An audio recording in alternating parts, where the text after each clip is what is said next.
Bismillah, izin bertanya Ustaz, bagaimana ukurannya mengetahui syirik itu Ustaz masuk ke dalam syirik besar atau syirik kecil?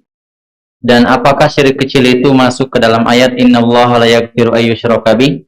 Ya, ini pembahasan-pembahasan akan datang ya nanti. Definisi kesyirikan akan datang. Ayat yang ditanyakan juga insya Allah akan datang.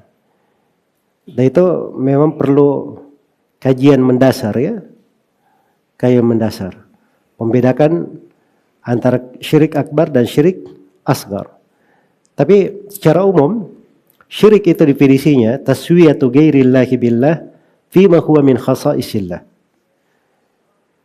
Menyatarakan selain Allah dengan Allah pada hal yang merupakan kekhususan Allah. Itu definisi kesyirikan. Ya, kalau ada hal hak-hak khusus bagi Allah, itu hanya untuk Allah. Kemudian Allah disetarakan, disamakan dengan makhluk di situ, itu adalah syirik namanya. Syirik. Sebagai contoh doa. Doa itu hak khusus bagi Allah atau tidak? Iya. Jadi kalau ada yang berdoa kepada selain Allah, itu artinya dia samakan Allah dengan selain Allah, itu jadi syirik. Sumpah. Sumpah itu harus dengan nama Allah. Dia hanya boleh berkata wallahi, billahi, tallahi. Atau salah satu nama dari Asmaul Husna. Jelas ya? Kalau ada yang bersumpah dengan selain nama Allah, dia samakan atau tidak? Dia samakan. Itu syirik juga. Cuman bedanya yang pertama tadi, doa kepada selain Allah itu syirik akbar. Kalau sumpah dengan selain nama Allah itu syirik asgar.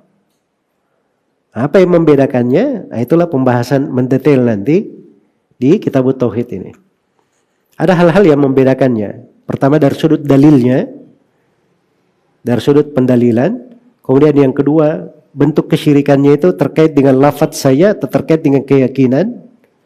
Ya. Itu indikasi-indikasi yang membedakan.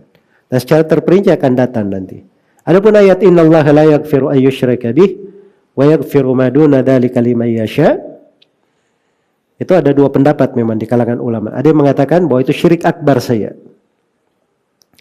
Dan ada yang mengatakan enggak, itu syirik akbar dan syirik asgar.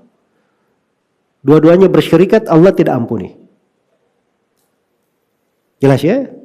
Karena memang kalau perbedaan antara syirik asgar dan syirik akbar itu perbedaannya dari sudut, kalau syirik akbar itu pelakunya kekal di neraka.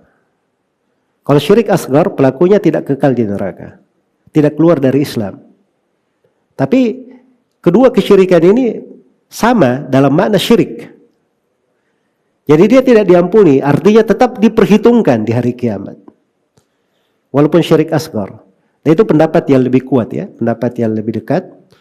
Insyaallah ta'ala bahwa syirik asgar juga masuk di dalam konteks ayat.